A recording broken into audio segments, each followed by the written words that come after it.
a Senhor pelo que Ele tem feito em meio do seu povo. Abra a sua Bíblia em Lucas 24. Lucas capítulo 24. Nós vamos ler do versículo 13 ao versículo 35.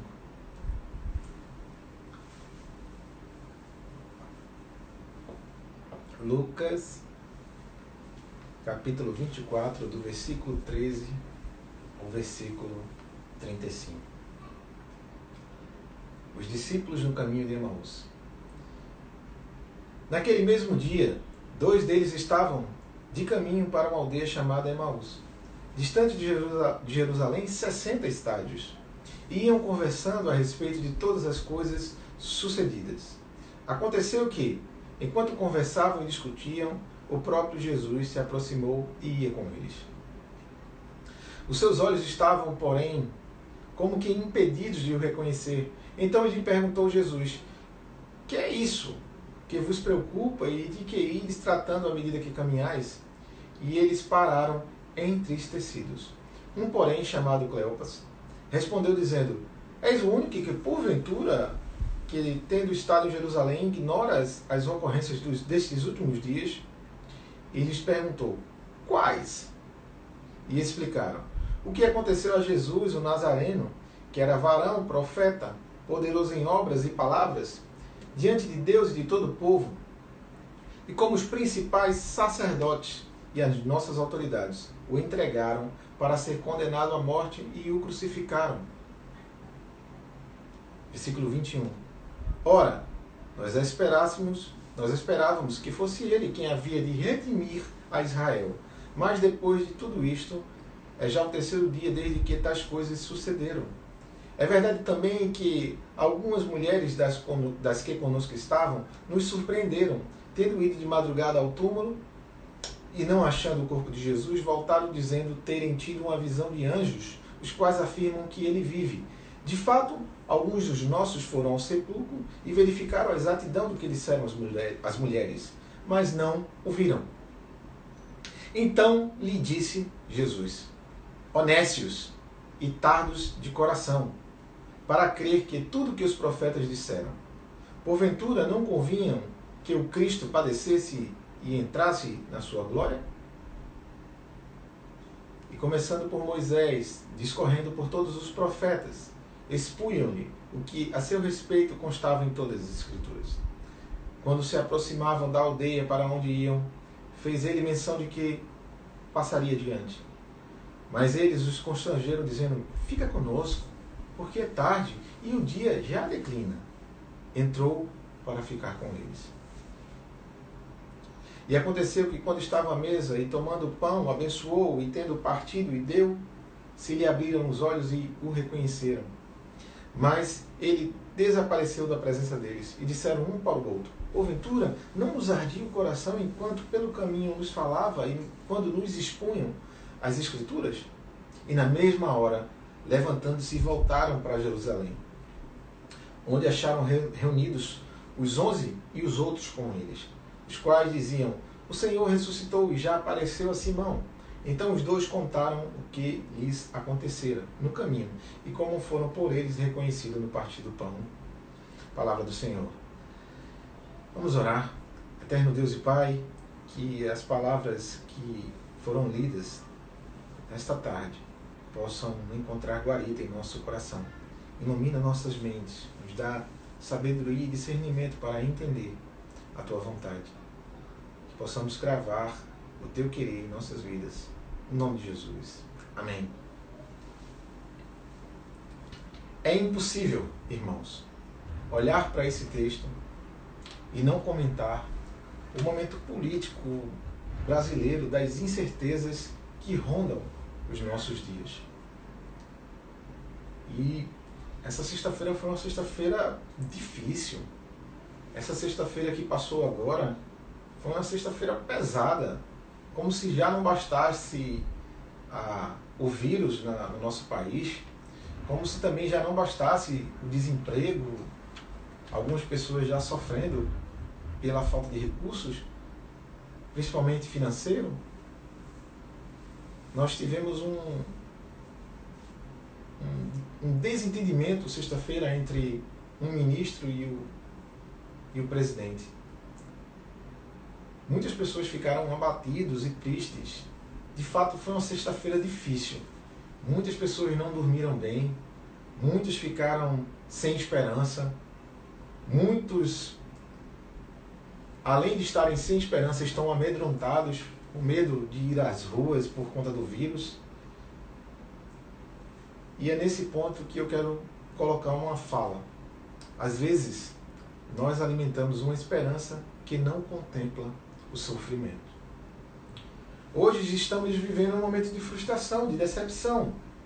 Talvez muitas pessoas estão com as expectativas lá embaixo, porque o seu casamento não vai bem, porque a sua vida profissional está declinando, porque o governo não passa confiança. Tem muita gente frustrada e decepcionada com tudo. Mas elas não estão frustradas e decepcionadas não por conta das promessas de Deus, mas porque nessas pessoas foi gerada uma falsa esperança. É aquela velha história que já conhecemos, a casa firmada na areia. Esses homens, parecidamente, eles estão frustrados. Eles estão com seus olhos fitados na sexta-feira da paixão. Uma sexta-feira que foi pesada, foi um golpe duro nos cristãos. Eles sofreram. Foi um acontecimento que foi difícil de conseguir processar. E veja que esses homens, eles andaram com Jesus, eles viram os prodígios, os milagres, eles viram todas as proezas que Cristo fez, mas eles não conseguiram fazer uma boa hermenêutica de entender tudo aquilo que o Antigo Testamento dizia. Moisés e os profetas. A sexta-feira da paixão foi um duro golpe. Eles não conseguem harmonizar tudo que está acontecendo. O rebanho está perdido, ele está espalhado, homens estão amedrontados, de fato eles estão fugindo. Eu estou lendo Jeremias a cada refeição que eu faço, e Jeremias, assim como muitos na Bíblia, vivia um momento de opressão, o povo sendo dizimado, sendo levado cativo. E Jeremias, em meio a todos esses problemas, ele diz o seguinte: eu preciso trazer à memória tudo aquilo que me traz esperança. E é isso que nós vamos fazer essa tarde. Trazer à memória aquilo que nos traz esperança. Versículo 13, vamos lá? Naquele mesmo dia. Que dia? O primeiro dia da semana. Para os judeus, o domingo de Páscoa era muito que os judeus comemoravam, era bem conhecido. E de fato, na madrugada já veio as mulheres dar o recado a eles. Porém, esses dois homens, eles não acreditaram, eles não deram credibilidade. Eles precisavam ver de fato. Assim como Tomé. Só que Tomé verbalizou, esses homens só ficaram no pensamento. Esses homens, eles estão amedrontados, eles não acreditaram nas mulheres, e eles abandonam tudo e a todos naquele dia. Dois deles estavam do caminho para uma aldeia chamada Emaús, distante de Jerusalém, 60 estádios. Eu fui procurar essa distância em alguns manuscritos e também aqui na Bíblia, que deu uma informação, a Bíblia de Genebra, dá uma distância entre 11 a 12 quilômetros, essa média, que de caminhada levaria 4, 5, 6 horas. Eles saíram provavelmente depois do almoço, no início da tarde, porque eles chegaram lá no final da tarde, já estava anoitecendo. Versículo 14. E iam conversando a respeito de todas as coisas sucedidas. Aconteceu que, enquanto conversavam e discutiam, o próprio Jesus se aproximou e ia com ele. Os seus olhos, porém, estavam como que impedidos de o reconhecer. Olhando esse texto, eu fui para os textos que se aproximam mais dos originais, traz a ideia de que os olhos deles foram impedidos. Aqui estavam como que, algumas versões dão, foram impedidos. Outras versões chegam de forma mais dura. Os olhos deles estavam fechados. É como se eles fossem cegos. Sendo que, lembre, isso é mais ou menos 2 horas da tarde. o dia está claro. Alguns comentários dizem que eles estão caminhando contra a luz. Isso aí, de fato, quando a gente está até contra a luz, a gente bota a mão e consegue enxergar. Mas o fato é que muitos teólogos dizem que é uma ação externa. Uma ação que o Senhor fechou o entendimento deles. Acompanhe comigo, versículo 17. Então lhes perguntou Jesus: que é isso que vos preocupas? E de que ides tratando à medida que caminhais? E eles pararam entristecidos. Veja que é visível identificar no semblante dele a tristeza. A sua face está triste. Um, porém, chamado Cleópas, respondeu dizendo: és o único que, porventura, que tendo estado em Jerusalém, ignoras as ocorrências dos últimos dias. Sabe o que ele está dizendo aqui no versículo 18? Ele está dizendo assim: que mundo você vive? Você não está vendo o que aconteceu, não. Você que estava em Jerusalém. Você está meio que alienado, está perdido. Era mais ou menos essa fala que ele está querendo dizer. Versículo 19. Ele lhe perguntou: quais? Jesus pergunta. E eles explicaram o que aconteceu a Jesus o Nazareno, que era varão, profeta, poderoso em obras e palavras diante de Deus e todo o povo. Como os principais sacerdotes e as nossas autoridades o entregaram para ser condenado à morte e o crucificaram. Veja que eles entendem, eles não conseguem ter um entendimento hermenêutico de que Cristo deveria morrer e ressuscitar, mas eles têm um entendimento correto, porque naquela época os judeus eles apredejavam, a morte do judeu era apedrejamento, e a morte dos romanos era através da crucificação. Mas ele diz aqui, olha, os principais sacerdotes e as nossas autoridades, no caso o povo judeu, entregou Cristo para a morte. Versículo 21, eles falam: ora, nós esperávamos que ele fosse quem havia de redimir Israel. Mas depois de tudo isso, já é o terceiro dia e nada. E não aconteceu nada. Nós estávamos dizendo assim para Jesus: nós depositamos nossa esperança nele. Nós acreditávamos que era ele. Mas nós precisamos identificar qual é o contexto que está lá em Lucas e a má compreensão desses dois discípulos. Eles estavam com uma visão materialista, no contexto político opressor da época, que ocorria por parte do Império Romano. Era isso que estava acontecendo naquela época. E também é muito parecido com o que está acontecendo no nosso hoje. Então, o foco deles não estava no Cristo, que morreu e ressuscitou para nos salvar, mas no Cristo que ia libertar o povo cativo dos romanos. Um libertador. Veja que é muito parecido com aquela parábola que a semente cai no solo rochoso. Ela começa a crescer, mas as rochas os sufocam. Vindo a perseguição, logo se escandalizam. E é impressionante. Muitas vezes nós somos iguais a esses dois discípulos. Procuramos um Cristo libertador. Um Cristo para atender os nossos desejos, os nossos egos, as nossas vontades. Veja que eles não conseguem fazer uma análise de forma teológica, tipo uma exegese, uma hermenêutica, de que Jesus tinha dito tudo aquilo. E precisamos entender que o maior opressor do homem não é o governo.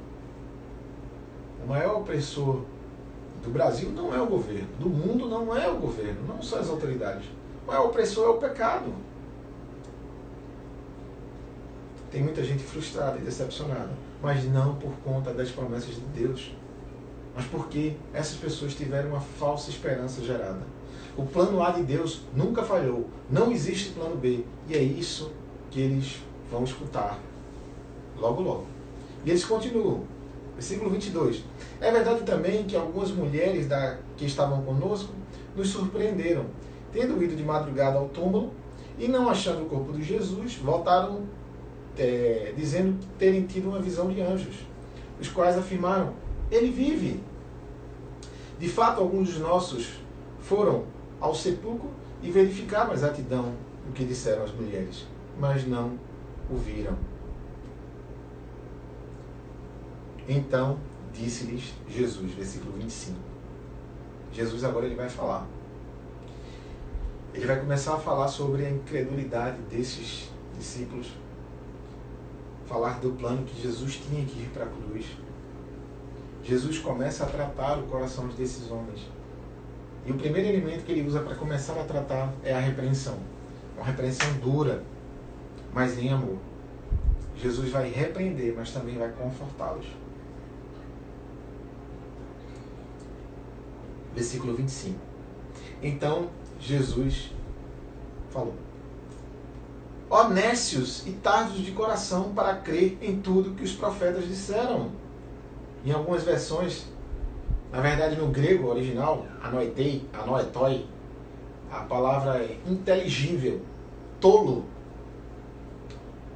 atrasados. Na nossa linguagem de hoje era mais ou menos, aperta o F5, atualiza. Vocês estão desprovidos de conhecimento. Veja que Jesus não está falando o que eles precisam ouvir, mas o que eles necessitam. Muitos pastores falam o que o homem precisa ouvir, querem confortar o coração, o ego humano. Nós precisamos pregar o verdadeiro evangelho. Nós não precisamos pregar aquilo. O púlpito, os bancos não mandam no púlpito. A palavra do Senhor é autoridade. A nossa regra de fé e prática. Bíblia, Escritura. E Jesus fala o que eles precisavam ouvir. Os olhos deles estavam na sexta-feira da paixão. E Jesus está no domingo. E está dizendo assim, ó, lerdos, tardos de coração para crer em tudo que os profetas falaram. Porventura, versículo 26, porventura não convinha que Cristo padecesse e entrasse na sua glória. Essa palavra não convinha, em algumas traduções diz imprescindível. É uma palavra até correta. Era imprescindível que Cristo padecesse. Era imprescindível. 27, começando por Moisés, discorrendo por todos os profetas e expondo o que ao seu respeito constava em todas as Escrituras. Veja que Jesus, nessa caminhada de mais ou menos 4, 5, 6 horas, uma distância boa, Jesus começa a conversar e dá uma aula. Jesus era mestre, dá uma aula, começa lá do Pentateuco, entra nos profetas, trazendo a memória dos discípulos. E o primeiro ponto de nossa pregação hoje é que a Escritura, precisamos nos voltar para a Escritura. Hoje, se eu estivesse enfermo, se eu estivesse com esse vírus chinês, conhecido como Covid-19, se eu estivesse com ele, e se fosse para um hospital, e se de fato precisasse ser medicado, porque alguns não precisam, alguns nem sabem que estão com vírus, mas se de fato eu tivesse dificuldades respiratórias e talvez tivesse um internamento, a primeira coisa que eu iria pedir para tomar seria a hidroxicloroquina com a azitromicina e o zinco. Segundo vários médicos, é o tratamento eficaz para essa doença. Seria isso que eu iria pedir, eu iria implorar por isso. E muitos que foram curados, nós temos vários relatos de várias pessoas famosas e até mesmo pessoas que não são famosas que foram curadas com este medicamento. Mas para esses homens enfermos, o melhor remédio é a Escritura. Para tratar a enfermidade da alma, é a Escritura. E nós vamos ver o efeito eficaz desse remédio. Vamos ler comigo o versículo 28 em diante. Quando se aproximavam da aldeia para onde iam, fez ele menção de passar adiante. 29.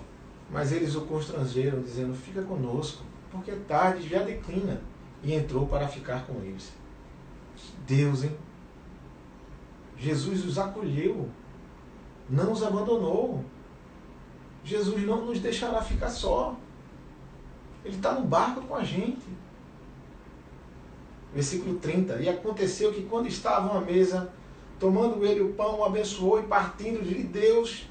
Versículo 31, então, se lhe abriram os olhos e o reconheceram. Que palavra maravilhosa! A Deus seja a glória. Aquece nosso coração. O primeiro ponto que eu coloquei de importante na nossa vida é as Escrituras. É o nosso remédio para curar a nossa alma. Muitas vezes nós estamos abatidos, estamos cansados, e quando lemos um texto bíblico, aquilo aquece nosso coração. O segundo ponto é que somos um povo de rememorar. Eles estavam impedidos de ver, mas o Senhor lhe abriu os olhos. Veja que isso não vem de experiência humana, não vem da sua inteligência, do seu intelecto, mas vem de Deus. Eles eram impedidos, mas agora veem. O ponto do partir do pão nos lembra da Eucaristia. E muitos dos nossos irmãos, a Igreja do Senhor, está sendo privada desse meio de graça. A aplicação que eu trago hoje é que quando saímos dessa quarentena, que os seus olhos sejam abertos e você entenda a importância desse grandioso meio de graça, que é a Eucaristia. Na Páscoa, que passou há poucos dias, a igreja foi privada. Assim como o batismo, assim como a circuncisão, agora é o batismo, a Páscoa é a ceia, a Santa Ceia, a Eucaristia. Nós somos um povo que precisamos rememorar. Mas desapareceu da presença deles. Versículo 32. E disseram um ao outro: porventura não nos ardia o coração quando ele pelo caminho nos falava, quando ele nos expunha as Escrituras? E na mesma hora, levantando-se, voltaram para Jerusalém, onde acharam reunidos os outros. Veja que eles tomaram uma direção contrária. Eles voltaram. Porque a gente precisa voltar, porque tem uma verdade que a gente precisa compartilhar. É isso que eles estão dizendo aqui. E não importa, porque já eram umas 6, 7 horas da noite, 8 horas, não sei. Mas já era tarde. Mas não importa a hora. Bora, troca de roupa. Vamos embora, vamos voltar. Não importa se é mais tarde. Não importa mais se eles vão ser mortos, porque o Império Romano perseguia. Não importa mais se eles estão cansados. Eles vão voltar. Eles irão voltar. Eu vendo algumas pregações e alguns textos e alguns estudos que se encaixava com esse texto de hoje, tem a primeira pergunta do Catecismo de Heidelberg, que eu vou ler e responder nessa noite. Esse catecismo ele foi escrito em 1565, a pedido do eleitor Frederico III. Era o governador mais influente da província alemã, o Palatinado. Esse período do príncipe cristão que comissionou Zacarias Ursinus, de 28 anos, veja a idade dele, 28 anos de idade, professor de teologia da Universidade de Heidelberg, e Gaspar Olevianus, 26 anos, outro jovem de idade pregador da corte de Frederico. Eles foram instruídos para que preparassem esse catecismo para instruir os jovens. Veja que coisa maravilhosa. Você que tem 26, 28 anos na igreja, na realidade, dentro da igreja, você se acha jovem para produzir alguma coisa? Veja estes homens. E esse catecismo ele servia para guiar também pastores e mestres. E a primeira pergunta desse catecismo é: qual é o seu único consolo na vida e na morte? A primeira pergunta desse catecismo. Qual é o seu único consolo na vida e na morte? Resposta: que não pertenço a mim mesmo, mas pertenço de corpo e alma, tanto na vida quanto na morte, ao meu Salvador, Jesus Cristo. Ele pagou completamente todos os meus pecados com o seu sangue precioso e libertou-me de todo o domínio do diabo. Ele também me guarda de tal maneira que, sem a vontade do meu Pai Celeste, nem um fio de cabelo pode cair da minha cabeça. Na verdade, todas as coisas cooperam para a minha salvação, por isso, pelo seu Espírito Santo, ele também me assegura a vida eterna e me faz dispostos e pronto de coração para viver para Ele de agora em diante. Amém! Que resposta! Me trouxe à memória o texto que nós lemos no início, o Salmo de 116. Preciosa é aos olhos do Senhor a morte dos seus santos. Nosso consolo na vida e na morte é Cristo. Cristo. Na mesma hora eles voltaram. Versículo 34. Os quais diziam, o Senhor ressuscitou e já apareceu a Simão. Então os dois contaram o que lhe aconteceu no caminho e como fora por eles reconhecido no partir do pão. Concluindo, irmãos. Concluindo. Uma sexta-feira pesada, sombria. Os homens estavam olhando a sexta-feira da paixão, mas Cristo caminha com eles. E nesse caminho vai dando espaço à luz, vai lançando fora o medo. Os discípulos, provavelmente, eles estavam com medo. Talvez também você esteja com medo. E o terceiro e último ponto é a esperança. O primeiro ponto foi as Escrituras. Precisamos nos deleitar nas Escrituras. Ler todos os dias a palavra de Deus. Todos os dias. O segundo é que precisamos rememorar, trazer à lembrança tudo que o Senhor tem feito na nossa vida. Os meios de graça, as maravilhas que o Senhor tem feito. Trazer a lembrança. E o terceiro ponto é a esperança. Será que você está com medo? Medo de pegar esse vírus? Tem pessoas que eu conheço que estão nas cavernas. Foram para bem longe, com medo. Alguns porque são um grupo de risco, mas outros homens fortes. Na guerra, os homens são os primeiros a irem para a guerra. Mulheres e filhos ficam em casa. Mas homens fortes, amedrontados.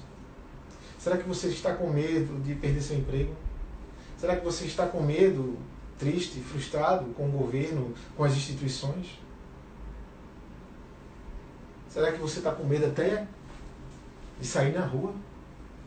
De dar um passo na rua? E aqui eu farei uma pergunta. E como diz o meu amigo Cier, é a pergunta que não quer calar. Será que tudo isso não é porque você está desprezando as Escrituras? Será que você não está desprezando a palavra de Deus? Será que você não está desprezando aquela sua caminhada com Deus? Traga à memória tudo que Deus tem feito de bom na sua vida. Deus cuidando de você antes da sua conversão, antes de você ser crente. Será que Deus não está falando com você que está afastado ou desviado da igreja? Ou você que não é quente nem frio e Deus está a ponto de te vomitar porque é morno, porque está em cima da corda?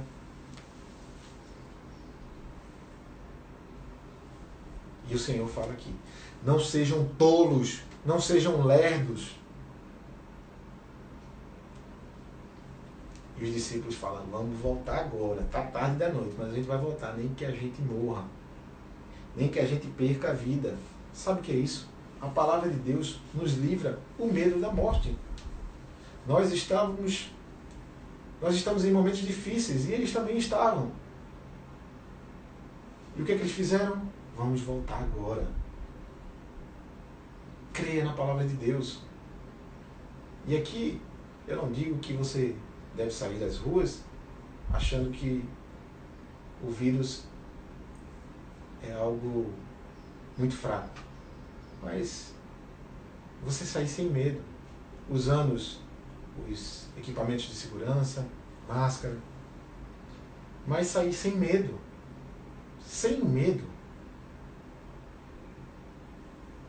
O companheirismo de Cristo naquela caminhada vai dando lugar à luz, à esperança. Cristo está conosco, cuidando de nós, é um Deus paciente. Está reanimando o nosso coração. Sejamos encorajados nesse final de tarde. Que Cristo morreu e ressuscitou. Perdão. verdade é que Cristo reina para todo sempre. Cristo iluminou, trouxe iluminação naqueles corações. Concluindo, eu me lembrei nesse texto da história do meu filho, que tem 4 anos. Para quem não conhece, tem um filho de 4 anos, o nome dele é Pietro. E ele esteve internado ano passado no hospital, e ele estava num momento que estava muito difícil, porque ele estava cheio de acesso no braço, cheio de agulha e recebendo muita furada. E ele, um dia, que estava bem melhor, né, estava na janela, minha esposa contou essa história, ele começou a olhar para o céu. E quem conhece o Hospital Esperança em Recife, é um hospital que dá visão para o rio, juntamente com o Agamenon ali, e o céu, né? É uma imagem bem bonita. Ele começou a olhar e contemplar a grandeza de Deus, e olhando pela janela ele fez: mamãe, eu não estava, quem contou foi minha esposa, mamãe, eu quero morar com Deus. Na mente dele assim: eu estou sofrendo muito, eu quero ir para o céu, eu quero ir morar com Deus lá no céu. Na mesma hora minha esposa fez: meu filho, não, segura aí, aguenta um pouquinho mais, segura aí um pouquinho, não. Mas é porque nós colocamos a esperança no coração dele. A esperança é Cristo, meu filho. Será que seu coração está com a esperança do meu filho de 4 anos, de olhar para o céu e dizer: eu quero o Senhor, eu não tenho medo da morte? Será que você entende que Cristo morreu para nos salvar? Ele ressuscitou para nos justificar. Ele vive e reina em glória, e na sua majestade ele voltará para nos buscar. Essa é a palavra do Senhor. Essa é a palavra do Senhor, que aquece os nossos corações. Vamos orar. Senhor Deus e Pai, graças te damos pela tua palavra. Graças te damos, Senhor Deus, porque o Senhor é um Deus conosco, um Deus que nos acolhe, que não nos abandona. Um Deus que nos dá direção, um Deus que nos guia pelas tuas escrituras. Ó bom Deus, nos faz cada dia mais nos deleitar na tua palavra. Que possamos trazer à memória tudo de bom que o Senhor tem feito, de todas as maravilhas pelo teu povo. Senhor Deus, que possamos entender que a esperança é Cristo, na vida e na morte. A certeza é Cristo. E se eu vier a morrer, preciosa é aos olhos do Senhor a morte dos seus santos. Ó Senhor Deus, graças te damos, Senhor.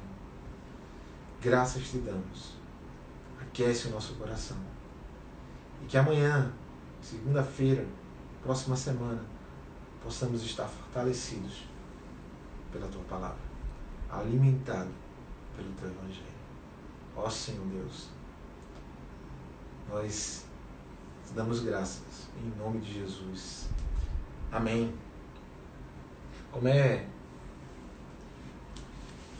prática de nossa igreja,